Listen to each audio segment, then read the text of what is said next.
Les comento de una vez, lo de hoy yo creo que va a ser relativamente rápido. Ya solo nos quedan pendientes, hay unos 3 temas que los vamos a hacer de manera rápida, entonces posiblemente nos quede ahí un tiempo para repasar algo si ustedes así lo desean. Entonces vamos a empezar. El último día estuvimos hablando sobre la reproducción sexual. Dijimos que lo más importante en esta reproducción es que se necesitan 2 individuos o bien al menos 2 células que sean diferentes.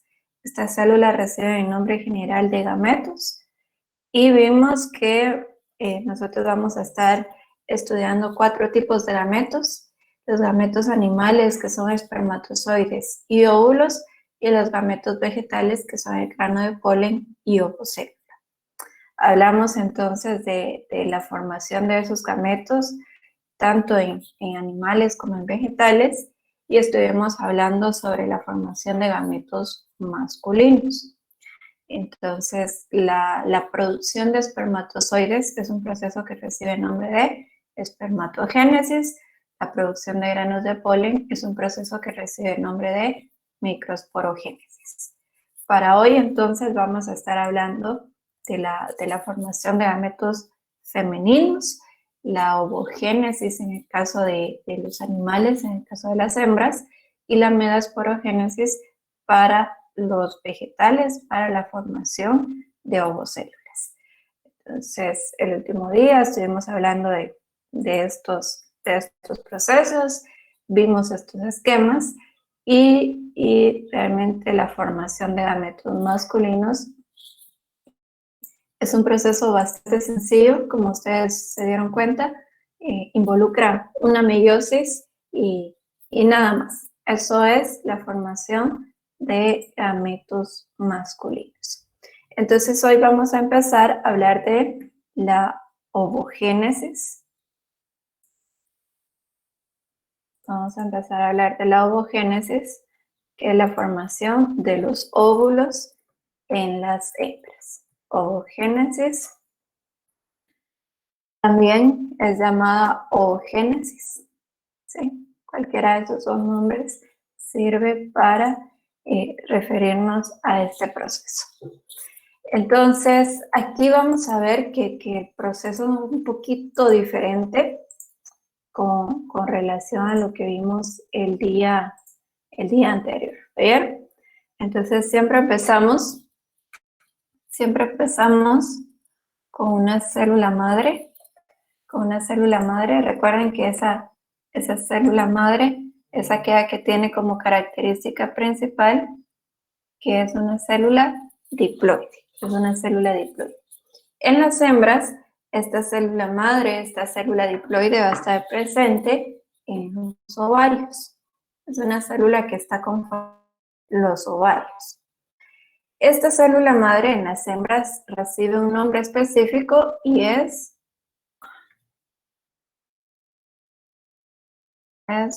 ovogonia.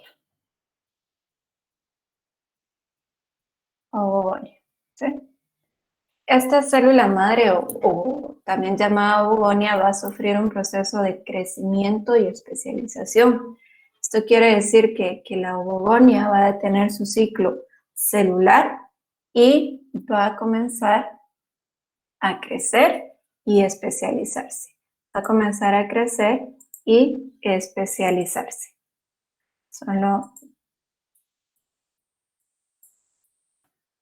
Entonces lo voy a escribir aquí. Vamos a escribir aquí un proceso de crecimiento y especialización. A partir de este proceso de crecimiento y especialización, vamos a ver que esta ovogonia sigue siendo una célula 2N, únicamente creció, pero esta va a recibir el nombre de ovocito primario. Ovocito primario. Entonces, aquí les quiero explicar lo siguiente. En el caso de las mujeres, estos ovocitos primarios se forman desde que una mujer está en el vientre materno, desde las primeras semanas o ciertas semanas del embarazo. Es decir, que todos estos ovocitos primarios se van a formar cuando las mujeres estamos en una etapa de fetos. Se forman todos los ovocitos que una mujer va a poder utilizar a lo largo de su vida. Entonces, vean, este proceso de ovogénesis comienza desde una edad muy temprana, comienza desde la formación del feto y allí se van a dar la formación de todos los ovocitos primarios. Para darles un número, en humanos, en mujeres, se habla aproximadamente de 400,000 ovocitos en cada ovario.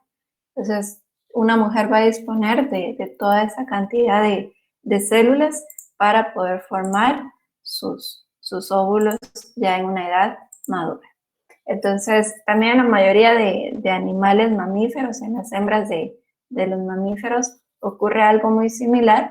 Entonces, la formación del ovocito primario se da ahí cuando son fetos y allí, digamos que se detiene este proceso de ovogénesis. Posteriormente, cuando se alcanza la madurez sexual, cuando por acción hormonal se van a desarrollar ciertas acciones, entonces ya viene nuevamente el seguimiento de este proceso. Vamos a colocar aquí, por ejemplo, que va a ocurrir una meiosis 1, pero tengan en cuenta que esto ocurre únicamente cuando se alcanza la madurez sexual y es una acción regulada por hormonas. Una acción regulada por hormonas.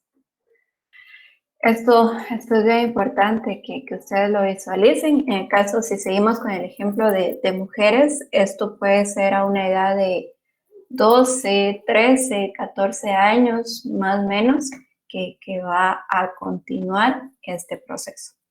Entonces, aparte de colocar aquí que va a ocurrir la primera fase de la meiosis, cuando se alcanza la madurez sexual, tenemos que hacer énfasis en otro proceso que es propio de la ovogénesis, y es que como parte de esa meiosis 1 se da una citocinesis desigual. ¿Qué quiere decir esto? Quiere decir que, como ustedes recordarán, al final de la meiosis 1, el resultado son 2 células haploides, pero esas 2 células haploides van a tener esta forma.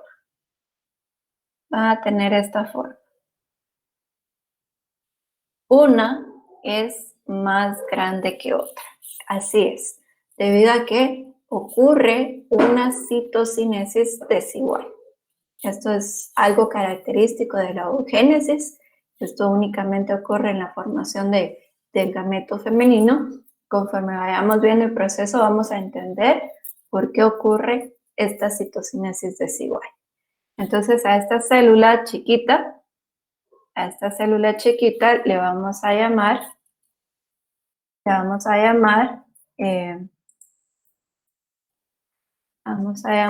cuerpo polar.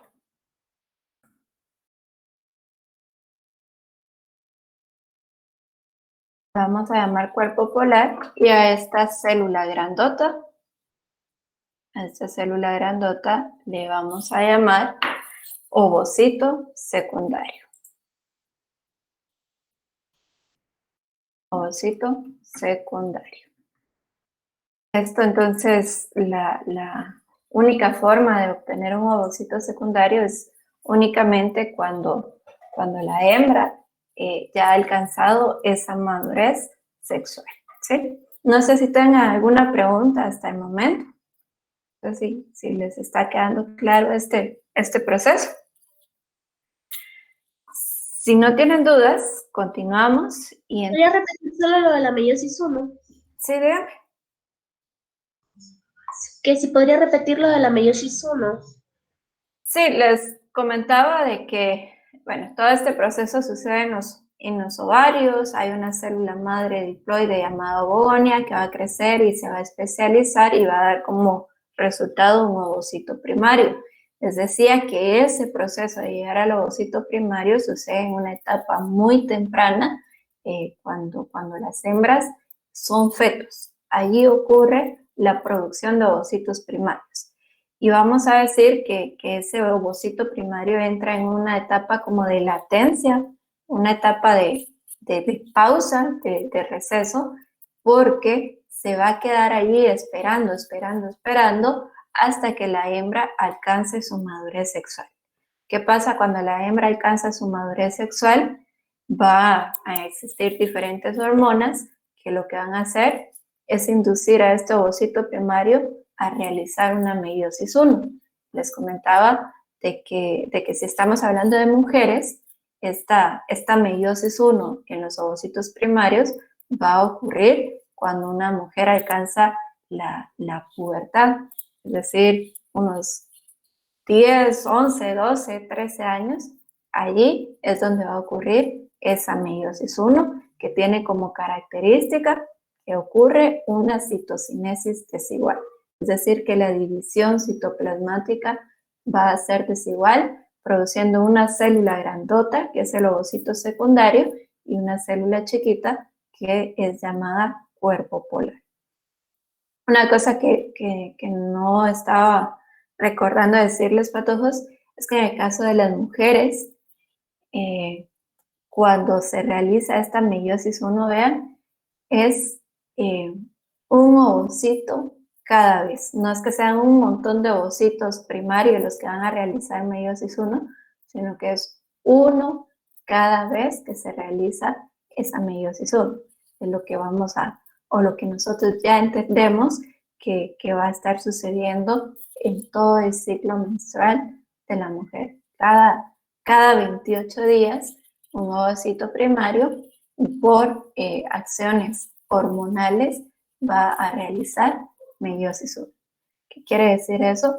Que las mujeres en los ovarios vamos a tener un montón de ovocitos primarios que cada vez que sea el tiempo, de acuerdo con las hormonas, esos ovocitos primarios van a entrar a una fase de meiosis.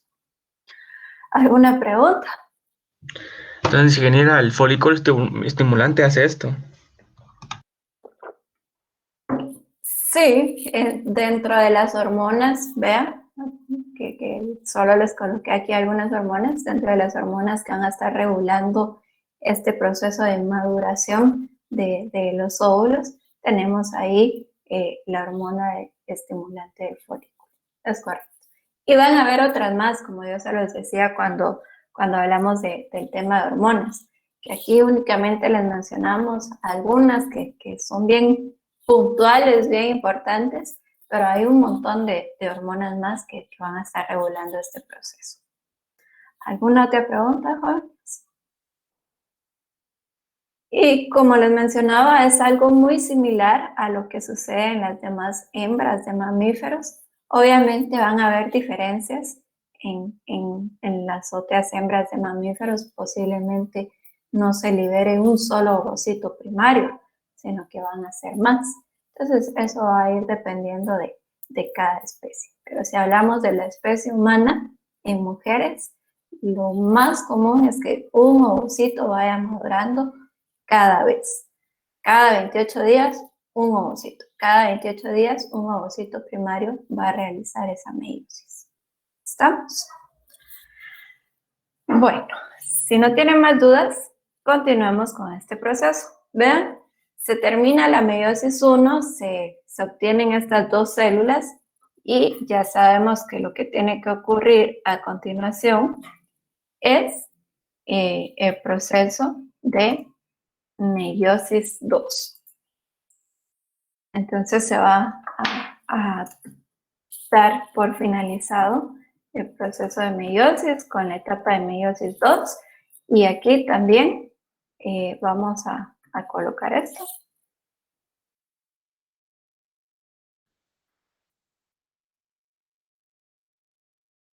Vamos a colocar que también ocurre una citocinesis desigual. Siempre se va a dar eso.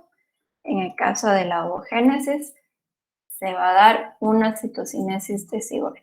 Entonces, para todos les pregunto, ¿cuál va a ser el resultado de esa meiosis 2? ¿Cómo creen que quede el resultado de esta meiosis 2? Una grande y otra pequeña. Una grande y otra pequeña, en total solo 2 células. 2 grandes y 2 pequeñas. 2 grandes y 2 pequeñas, entonces en total son 4. 4 células haploides, pero con diferente tamaño. 4 células haploides, correcto, con diferente tamaño. ¿Cómo van a ser los tamaños de esas células? Entonces, les digo lo siguiente. El ovocito secundario, que es esa célula grandota, es el que va a tener esa citocinesis desigual. Entonces va a dar como resultado una célula grandota y otra chiquita. ¿Qué pasa con el cuerpo polar? Veamos que ahí la citocinesis desigual no es tan evidente, entonces ese cuerpo polar va a dar como resultado otras 2 células pequeñas. Este es el resultado de esa meiosis 2. Una célula grandota y 3 células pequeñas. Ya saben que todas estas son haploides, solo que no me cabe ahí la N. Voy a tratar de... Vamos a ver. Entonces, estas 3 células son haploides y el nombre es lo mismo, ¿sí? En este caso de las células pequeñas, todas son llamadas cuerpos polares. Cuerpos polares. Mientras que esta célula grandota ya le cambia un poco el nombre y vamos a decir que es una célula llamada ovótide. Es una célula llamada ovótide. Esta célula grandota, ¿sí? Entonces, ¿qué es lo que sucede a continuación, patojos? Se van a seguir dando procesos enzimáticos de especialización. Esto únicamente se los voy a decir, ahí lo apuntan.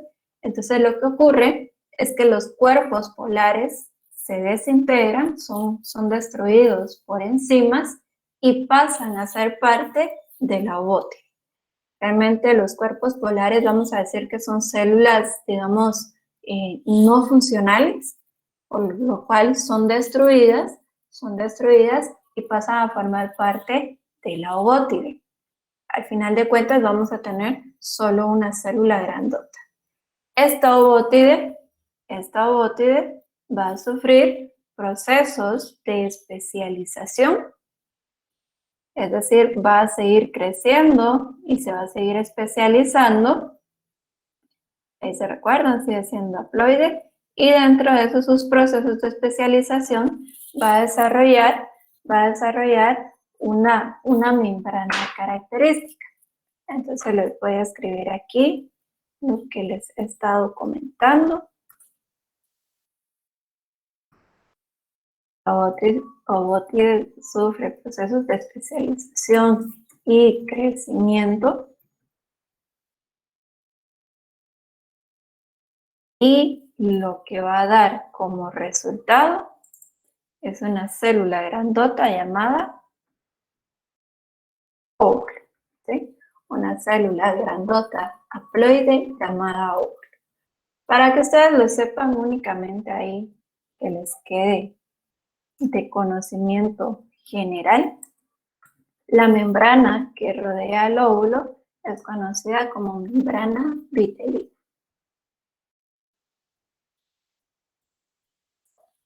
Entonces vamos a ver esto.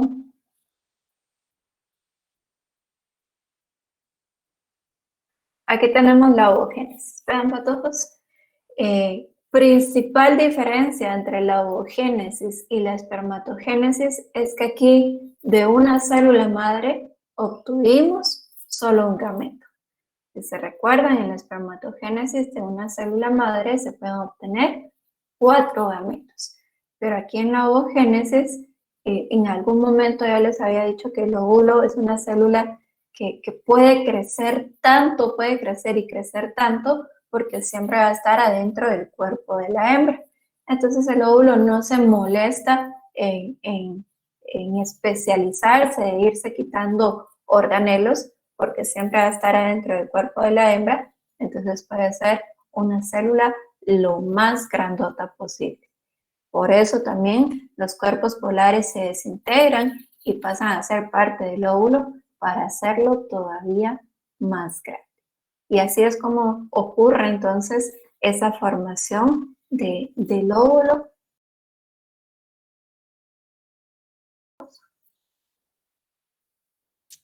¿Alguna duda? Ingeniera, solo tanto los organismos machos como hembras que son estériles, lo que pasa es que hay un problema durante este proceso o si producen óvulos, espermatozoides. La esterilidad puede tener muchas causas. Y sí, una de las causas puede ser que tengan alteraciones en la producción de gametos. Esa puede ser una causa, pero si ustedes se dan cuenta, todo esto de la producción de gametos también va a estar muy, muy relacionado con la acción hormonal. Entonces, todo esto es regulado por hormonas. Por lo tanto, si una persona tiene problemas en la formación de gametos, posiblemente esos problemas se deban a una alteración en sus hormonas.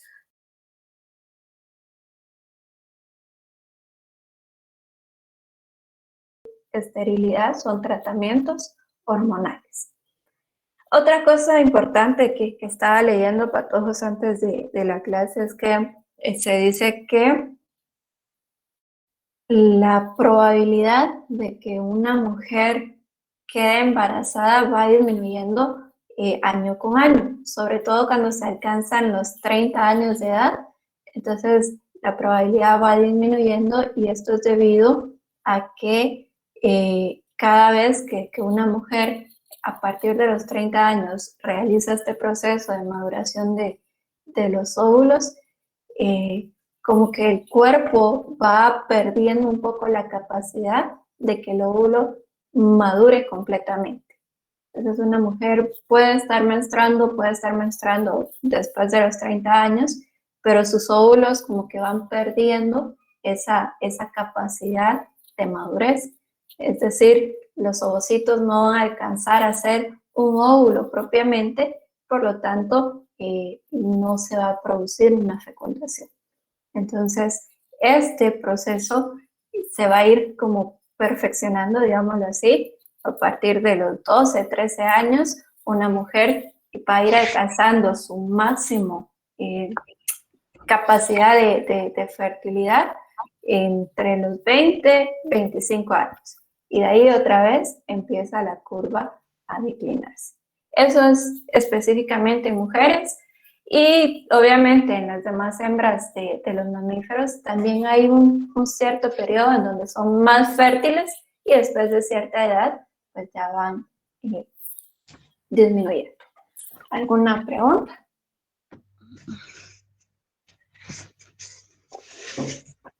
Bueno, entonces esto es con relación a la formación de óvulos, patojos. Ahí se recuerdan, sucede en los ovarios, en el caso de las hembras. Si no tienen preguntas, no sé, Teresita, ¿tiene dudas? No, ingeniera. Bueno, entonces, si no tienen preguntas, vamos a continuar con el siguiente proceso, que es megasporogénesis. Y se van a dar cuenta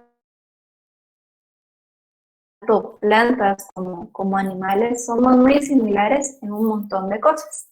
Somos bastante similares. Entonces, aquí recordemos lo siguiente, cómo se llama el verticilo reproductivo femenino de la flor. Pistilo. Pistilo, correcto. Entonces, que es el que tiene esa forma como de un jarroncito, ¿sí?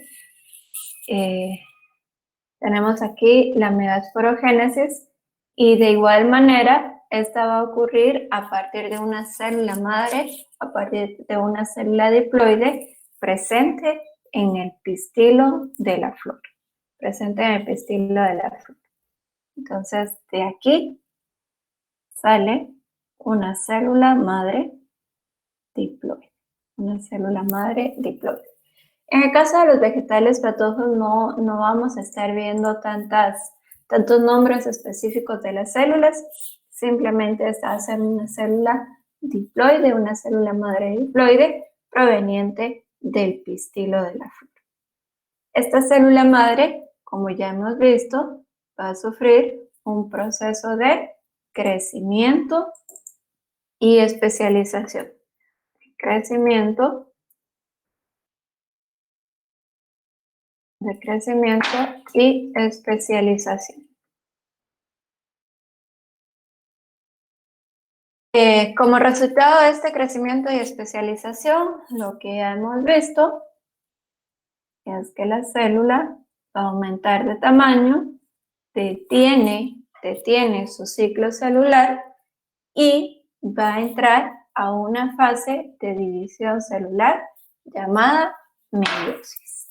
Ese es, en eso consiste la especialización, que una célula sea capaz de poder realizar meiosis. Entonces vamos a escribir aquí meiosis 1 y vean, ocurre algo similar a lo que vimos anteriormente, y es que esta meiosis 1 va a tener una citocinesis desigual. Una citocinesis desigual, tal como lo vimos anteriormente.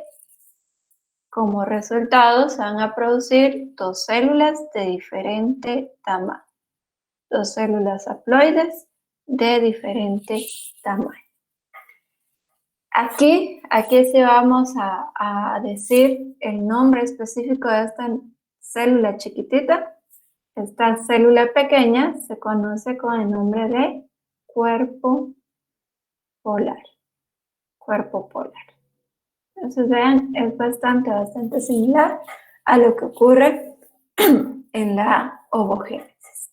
Entonces meiosis 1, citocinesis desigual. Posteriormente viene el siguiente proceso que consiste en finalizar esa meiosis. Por lo tanto vamos a colocar aquí meiosis 2 y también es una citocinesis desigual. Y de la misma forma en que lo vimos anteriormente, se van a producir 4 células. Se van a producir 4 células, una grandota y 3 células pequeñas, que como vimos ahí arriba, estos son llamados cuerpos polares. Y de la misma manera en que se los dije ahí arriba, patujos, los cuerpos polares son células que se van a desintegrar y van a pasar a formar parte de esta célula grandota. Es exactamente igual como ocurrió en la megasporogénesis. Los cuerpos polares se desintegran, los cuerpos polares son células haploides, se desintegran y pasan a formar parte de esta célula grandota. Si se dan cuenta, hasta acá todo es exactamente igual a como ocurrió en la ovogénesis. Entonces, esta célula grandota, vean, esta célula grandota sufre un proceso de especialización y una cariocinesis. ¿Cuál es el resultado de esa cariocinesis, patojos? Es la división del núcleo en dos, ¿no? Es la división del núcleo en dos. Entonces esta célula grandota, núcleo, ahora va a tener dos núcleos. Ahora va a tener dos núcleos. Esta célula grandota se sigue especializando. Su proceso de especialización consiste en sufrir múltiples cariocinesis. Sufre otra cariocinesis. ¿Cuál va a ser el resultado ahora? ¿Cuál va a ser el resultado? Una célula con 4 núcleos. Una célula con 4 núcleos. Entonces tenemos aquí 1, 2, 3 y 4. Y sufre un último proceso de especialización que es una cariocinesis. ¿Cuál va a ser el resultado ahora, patojos? 8 Una núcleos. célula con 8 núcleos. 8 núcleos, correcto. Entonces tenemos 1, 2, 3, 4, 5, 6, 7 y 8 núcleos. Esto obviamente no ocurre en las células animales, esto es únicamente vegetales y es una célula haploide con 8 núcleos. Y va a sufrir un último proceso de especialización. Aquí ya no me cabe esto. Vamos a ver qué puedo hacer. Entonces, va a sufrir un último proceso de especialización. Aquí sí se los voy a colocar con contexto. Vamos a escribirlo aquí. Especialización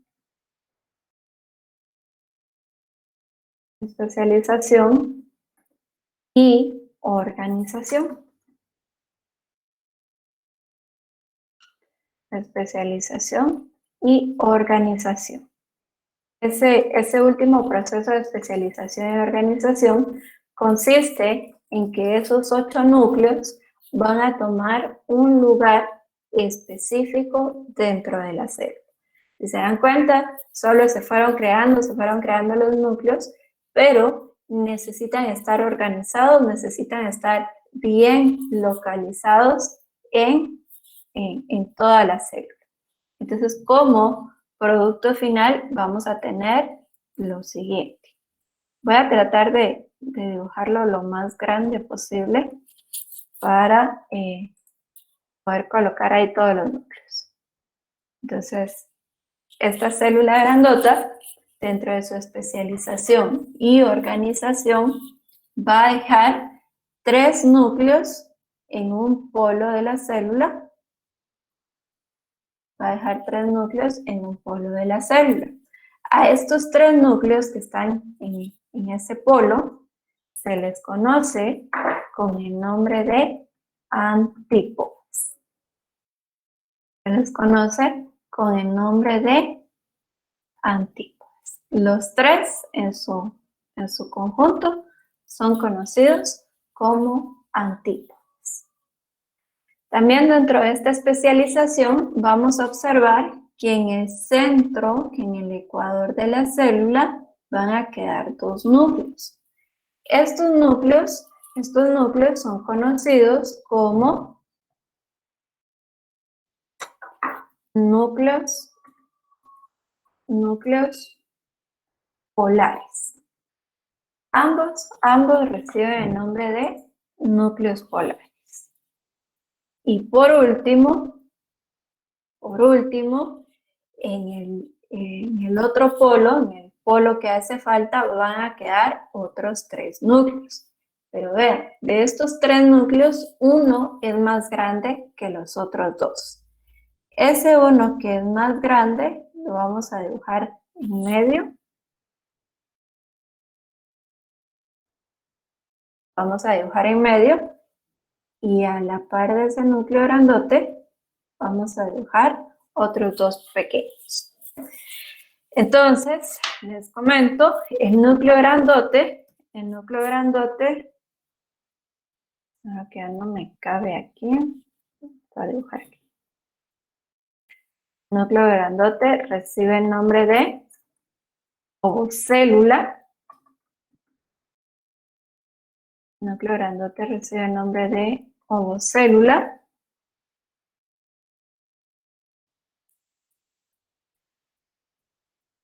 Y los otros dos núcleos pequeños,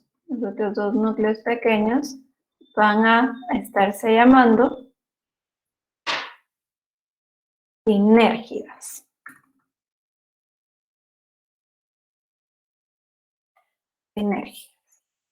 Entonces, ahí ya tenemos a todos los núcleos organizados dentro del gameto femenino. ¿Bien? Y aquí les voy a decir una cosa importante para todos. Dependiendo de la literatura que estemos leyendo, dependiendo de en qué nivel estemos, este gameto femenino va a recibir diferentes nombres. Entonces, para nuestros fines de biología, a todo este conjunto de núcleos, sean 8 núcleos en una célula grandota haploide, nosotros le vamos a decir simplemente ovocélula. Pero si se dan cuenta, uno de los núcleos recibe en sí ese nombre y por ello al gameto le vamos a estar diciendo ovocélula.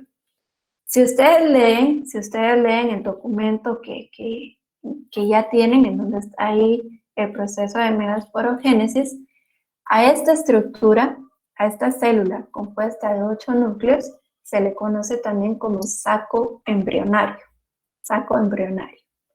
Entonces, solo para no hacernos bolas, solo para que al momento en que ustedes estén leyendo ya solito su documento, les digo, aquí en biología, al gameto femenino de los vegetales le decimos ovocélula, sabiendo que uno de los núcleos presentes ahí también recibe el mismo nombre.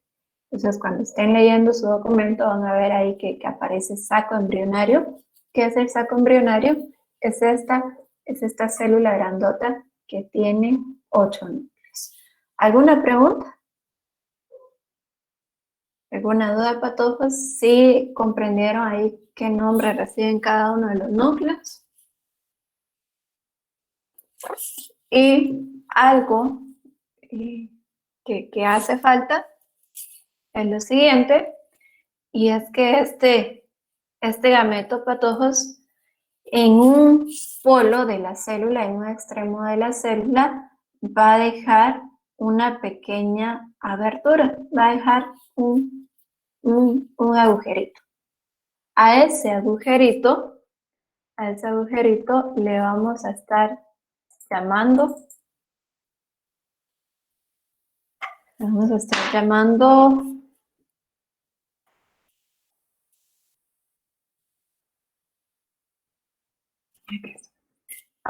llamando micrófilo. Entonces, es un pequeño agujero, es una pequeña abertura que recibe el nombre de micrófilo. Entonces, si ustedes también están haciendo los dibujos, si ustedes lo están haciendo ahí con lápiz, simplemente borren un pedacito de la célula y ese va a ser el micrófilo. Es un agujero. ¿Alguna pregunta? ¿Dudas? ¿Para qué era lo que dijo que eran las antípodas? Las antípodas son estos 3 núcleos que quedan en el polo o extremo de la célula, en el polo superior de la célula. Son 3 núcleos que reciben los 3 el nombre de antípodas. Gracias. ¿Sí? ¿Alguna otra pregunta para todos? Bueno, entonces, si no tienen dudas, esto es con relación a la megasporogénesis, a la formación de los gametos femeninos en los vegetales, que surge a partir de una célula madre, una célula diploide proveniente del pistilo de la flor, que se va a especializar para poder realizar meiosis como resultado de todo el proceso de meiosis, se obtiene una célula grandota, 3 células pequeñas que son llamadas cuerpos polares. Esa célula grandota absorbe esos cuerpos polares, se vuelve más grande y va a sufrir 3 cariocinesis. Como resultado de esas 3 cariocinesis, va a producir 8 núcleos. Esos 8 núcleos van a ser organizados en un proceso de especialización y van a tomar posiciones bien específicas dentro de la célula. 3 se van a un extremo y son llamados antípodas, 2 se quedan en el ecuador de la célula y son llamados cuerpos polares, y otros 3 se quedan en el otro extremo. De esos otros 3, el más grande recibe el nombre de ovocélula y los 2 pequeños reciben el nombre de sinélidas. También dentro de este gameto femenino va a existir una abertura, un pequeño agujerito llamado micrófilo. Entonces, si no tienen preguntas, patufos, vamos a pasar al último tema del curso, al último tema de hoy. Ingeniera, ¿el micrófilo para qué sirve? El micrófilo, ahorita que les explique el siguiente tema, vamos a ver bien la funcionalidad del micrófilo. Únicamente les comento, el micrófilo es un agujerito por el cual van a ingresar los núcleos provenientes del grano de polen para que ocurra la fecundación. Pero eso se los voy a explicar también. ¿Alguna otra pregunta? Ingeniera, ¿qué nombre recibe la célula grande? La que se forma cuando se forma el cuerpo polar. Entonces aquí en megasporogénesis no les dimos ningún nombre específico, únicamente les decía que es una célula grandota. Si ustedes leen su documento, ahí les va a aparecer como célula gamética, porque es la que va a dar como resultado final el gameto femenino, pero no tiene un nombre específico. Bueno, ¿alguna otra? Entonces, ahora quiero que ustedes se imaginen lo siguiente. Si se dan cuenta, la célula femenina, el gameto femenino, en vegetales posee 8 núcleos. Si se recuerdan, el gameto masculino en vegetales, poseía, ya se arruinó esto, pero el gameto masculino en vegetales poseía 2 núcleos. Y de acuerdo con todo lo que hemos hablado en el curso, dijimos que una fecundación es la unión de 2 gametos. Normalmente gametos haploides que al unirse van a restablecer ese número diploide. Entonces, patojos, ¿cómo es que se da realmente la fecundación en las plantas? Si el grano de polen trae 2 núcleos, si la ovocélula posee 8 núcleos, ¿cómo es que se da esa fecundación? O se va a formar una estructura 10N o se va a formar una estructura 4N. ¿Qué es lo que sucede realmente? Y de eso es lo que vamos a estar hablando. Yo creo que en el caso de la fecundación animal es bastante sencillo entender que se une un óvulo haploide con un núcleo y se une un espermatozoide haploide con un núcleo, se unen, se da la fecundación y eso restablece el número cromosómico diploide. Pero, ¿cómo se da esa fecundación en vegetales si vemos que sus gametos van a poseer más de un núcleo?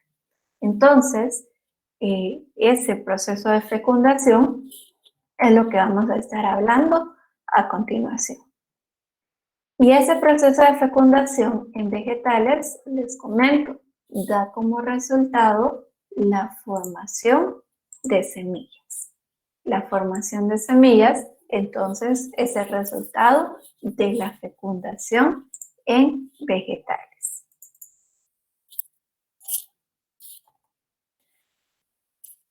Y ese proceso recibe el nombre de doble fecundación. Doble fecundación. Entonces, ¿para qué sirve la doble fecundación? Sirve para la formación de semillas. La doble fecundación sirve para la formación de semillas en vegetales. Voy a tratar de explicarles esto, no sé cómo vayan a salir los dibujos, pero si ustedes lo están haciendo en un cuaderno patojos, ahí lo tratan de hacer bonito, y si se van a atener a este documento, pues no sé bien cómo van a salir los dibujos. Les voy a comentar. Para explicarles la doble fecundación, todo tiene que iniciar primero. Se debe dar el proceso de polinización. Lo primero que debe ocurrir es polinización. Entonces, la polinización consiste en el traslado del grano de polen desde las anteras, ahora ustedes ya saben qué es eso, hasta el estigma. Eso es la polinización, traslado del grano de polen desde las anteras hasta el estigma. ¿Cómo se puede trasladar ese grano de polen desde las anteras hasta el estigma? Pueden haber muchas formas, sin embargo aquí en biología hablamos de dos específicas. El grano de polen puede ser trasladado por el viento y a eso se le conoce como polinización anemófila. O bien, el grano de polen puede ser trasladado por insectos y a eso se le conoce como polinización entomófila. Les comento, hay un montón de tipos diferentes de polinización, pero aquí en biología hablamos de esas dos en general, por el viento o por insectos. Entonces, ¿qué es lo que sucede? ¿Qué es lo que sucede después de la polinización? Después de la polinización, lo que va a ocurrir es lo siguiente. Voy a tratar de dibujar un pistilo. Voy a tratar de dibujar este pistilo y voy a dibujar adentro del pistilo su gameto femenino. Adentro del pistilo pueden existir una gran cantidad de gametos patojos, pero para fines de explicación únicamente voy a dibujar uno con sus 8 núcleos.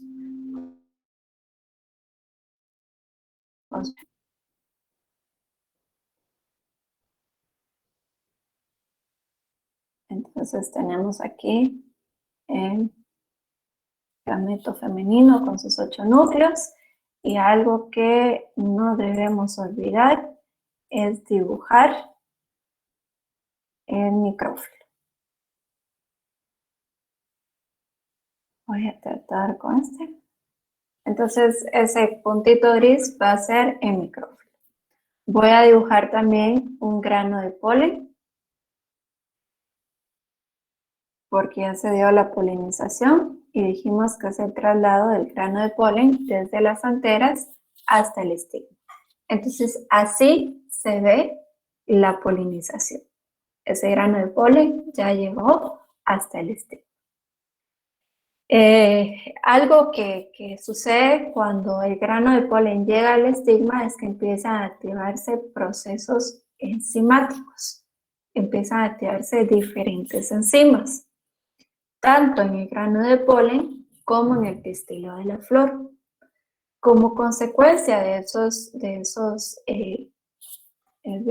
procesos enzimáticos va a suceder lo siguiente. Voy a tratar de copiar esto. Entonces, como consecuencia de esos procesos enzimáticos, lo que ocurre es lo siguiente. Vean lo que va a ocurrir en el grano de polen. Solo antes quiero que me recuerden cuáles son los nombres de los núcleos presentes en el grano de polen patojos. ¿Se recuerdan cómo se llaman estos núcleos presentes en el grano de polen?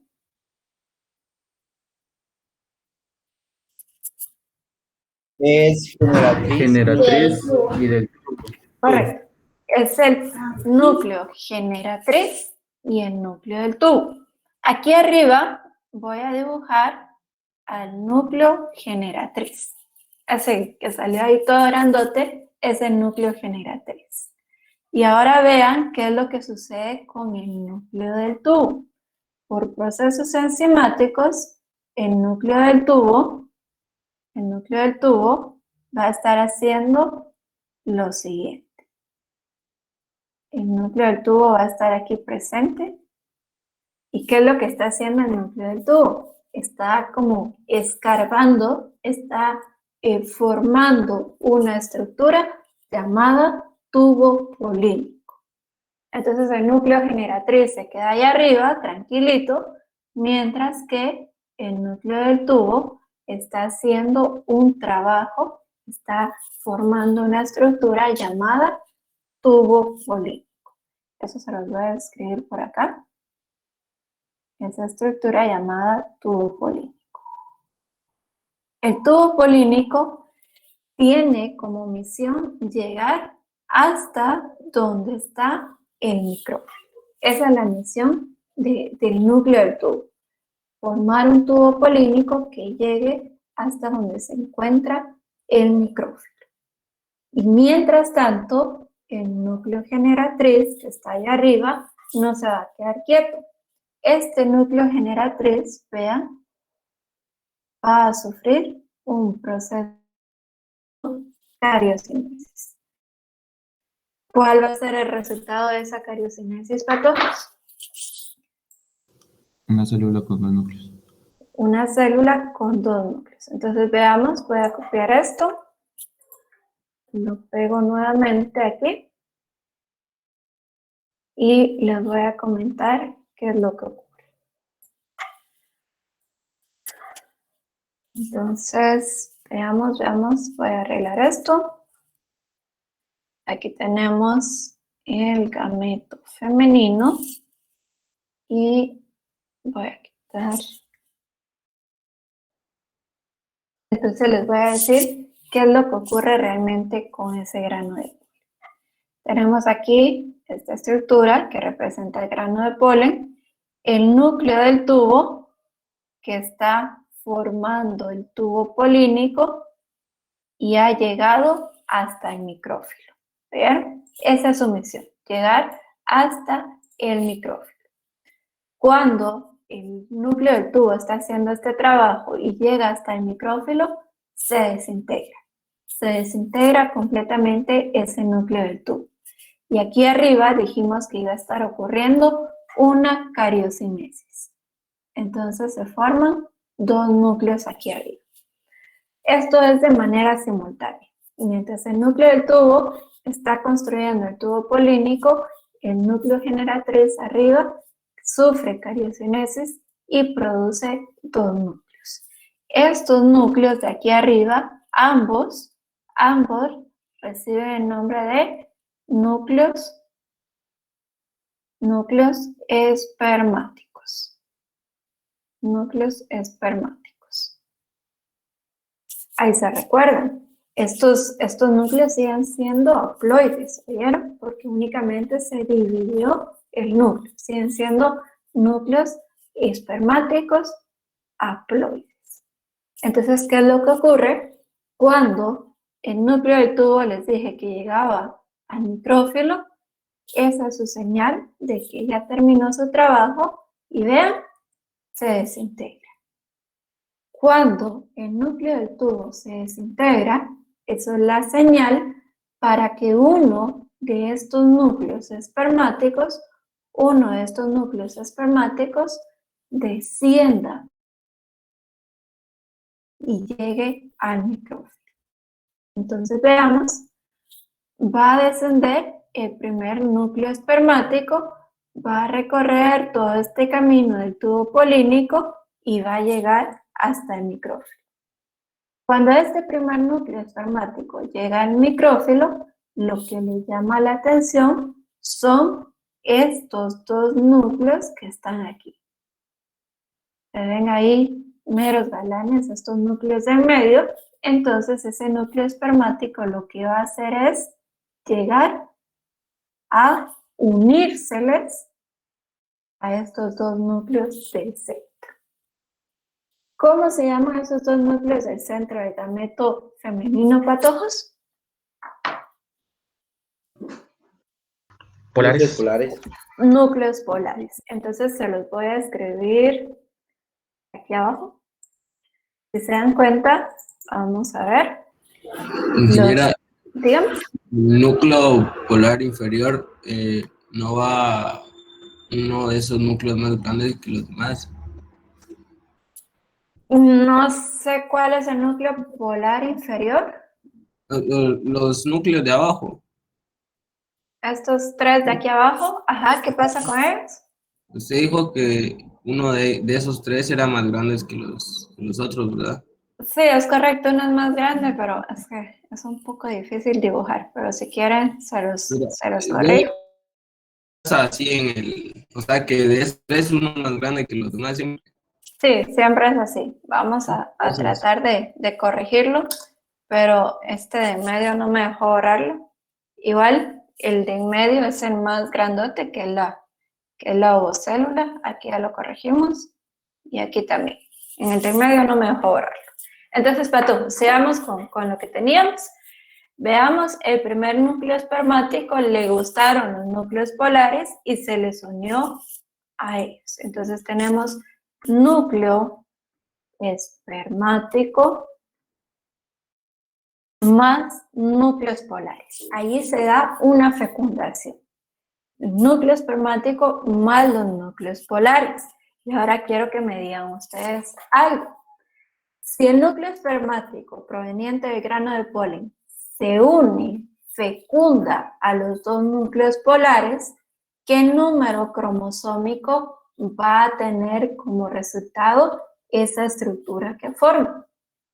Un núcleo espermático más dos núcleos polares. Diploide. Diploide, ¿ve? 2N. ¿O me dijo algo más?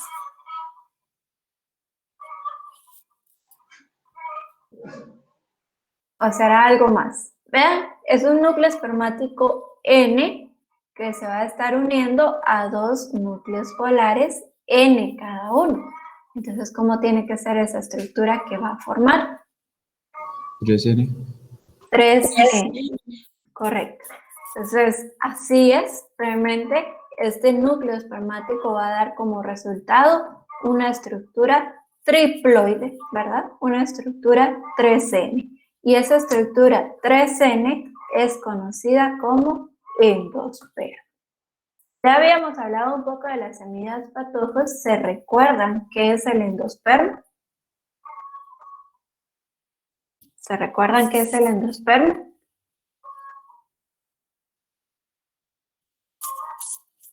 Es una parte de la semilla, creo.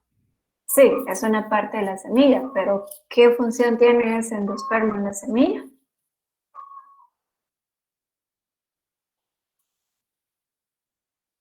Desde su práctica de carbohidratos han venido hablando de endospermo.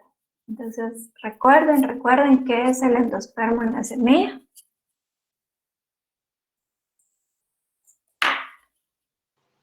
¿Es el embrión de la planta? No, el embrión es el embrión.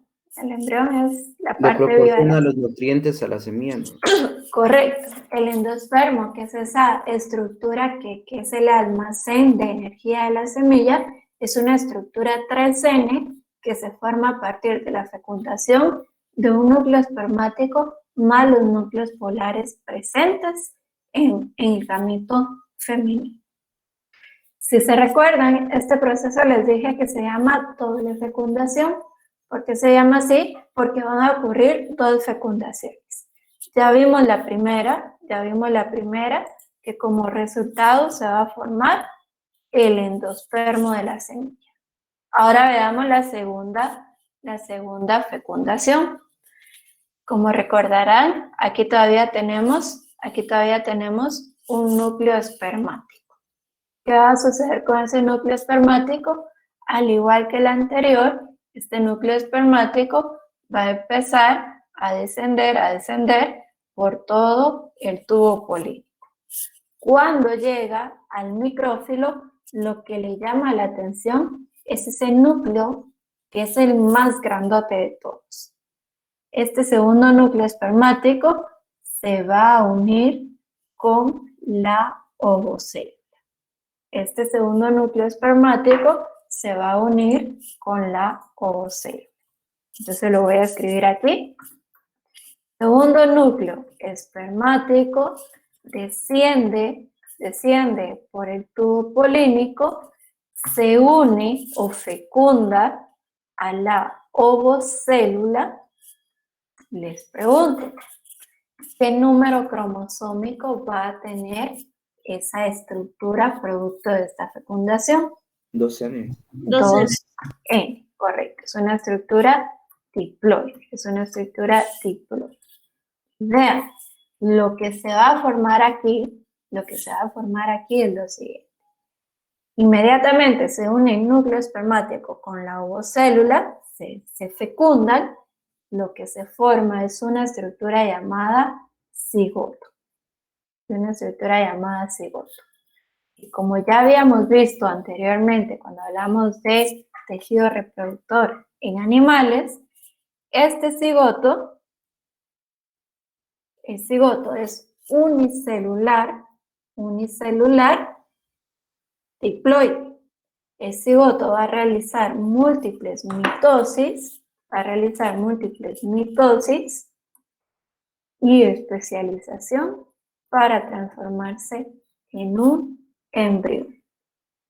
Entonces, ¿cómo se forma el embrión de la semilla? El embrión de la semilla se va a formar gracias a la fecundación entre un núcleo espermático y la ovocélula, que van a formar un cigoto que por múltiples mitosis y especialización se va a llegar a transformar en un embrión. Entonces, por esa razón se llama doble fecundación, porque ocurren dos fecundaciones. Una para formar el endospermo, que va a ser una estructura 3N, y otra fecundación para formar el embrión, que es una estructura 2N. Entonces, para finalizar esto, patojos, si se dan cuenta, los otros núcleos del embrión del gameto femenino, que son las antípodas, que están aquí arriba, y las sinérgidas, que están aquí abajo, esos otros núcleos no se utilizan. ¿Qué va a pasar con las antípodas y las sinérgidas? Simplemente se van a desintegrar, van a pasar a formar parte de las paredes del ovario y posteriormente esas paredes del ovario van a formar la parte externa de la semilla llamada testa. ¿Se recuerdan? La testa es esa capa externa de la semilla que está protegiendo y es formada por esas paredes del ovario. Así es entonces como se forma una semilla. Realmente todos los demás verticilos, todas las demás partes florales pueden ser por procesos enzimáticos llegar a formar parte ya sea de la semilla o bien del fruto, ¿verdad? Porque el fruto es lo que va a estar protegiendo las semillas. No sé si tengan preguntas. ¿Alguna duda?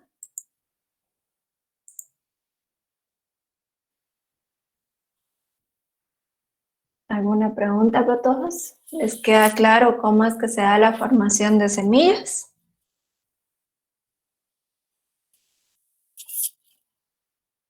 Sí, ingeniera, por mi parte, sí. Ingeniera, una pregunta. Esto sería como en casos como frutas que tienen varias semillas. Si se da cuenta, esto es para que se produzca una sola semilla. Todo este proceso que vimos es para que se produzca una sola semilla. ¿Qué es lo que ocurre? Que adentro de los pistilos pueden existir más de un gameto femenino. Adentro de los pistilos pueden haber presentes un montón de gametos femeninos.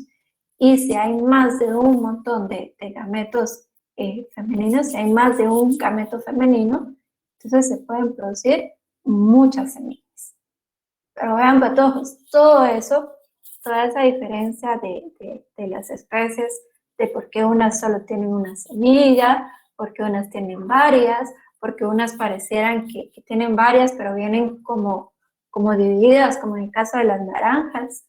Entonces, todas esas diferencias las vamos a estar estudiando en botánica. ¿Por qué razón algunas frutas traen una sola semilla? ¿Por qué razón otras traen un montón? ¿Y por qué razón algunas vienen como separadas? Eso ya es tema de botánica. ¿Qué es lo que me interesa a mí en este momento? Que ustedes hayan comprendido la formación de semillas. Y este proceso que explicamos aquí es para la formación de una sola semilla. Entonces, ¿qué se requiere para que se forme una sola semilla? Que haya un proceso de doble fecundación. Que un grano de polen llegue al estigma, ese grano de polen construya su tubo polínico que llegue hasta el micrófilo y luego los núcleos espermáticos fecunden uno a los núcleos polares y el otro núcleo espermático fecunde a la ovocélula y de esa manera se forme una semilla. Nosotros en el curso vimos 3 partes principales de la semilla: el endospermo, que es la reserva alimenticia, el embrión, que es la parte viva, y la testa, que es como esa parte que va a estar protegiendo a la semilla. La testa, como les indiqué, se va a formar a partir de las antípodas, sinérgidas y paredes del ovario que se desintegran para formar esa testa. ¿Alguna pregunta? Y algo que quiero que noten, patojos, es que les estoy hablando de semillas. ¿Qué divisiones del reino vegetal vimos que producen semillas? Magnoliópsidas. Magnoliópsidas, sí es correcto, aunque esa es una clase. Ajá. ¿O qué taxones hay? Magnoliofitas. Correcto. Algunas. Y nofito también, los estróbilos, dentro de los estróbilos están las semillas, ¿no? Correcto. También vimos ese gran grupo de plantas gimnospermas, donde está coniferofita, donde está cicadofita, metofita, que también producen semillas. Pero dense cuenta de una cosa. Yo les estoy hablando de pistilos, yo les estoy hablando de estigma, les estoy hablando de partes florales, Y si hablamos de los pinos, si hablamos de los cipreses, esos no poseen flores. Sí producen semillas, pero no tienen flores.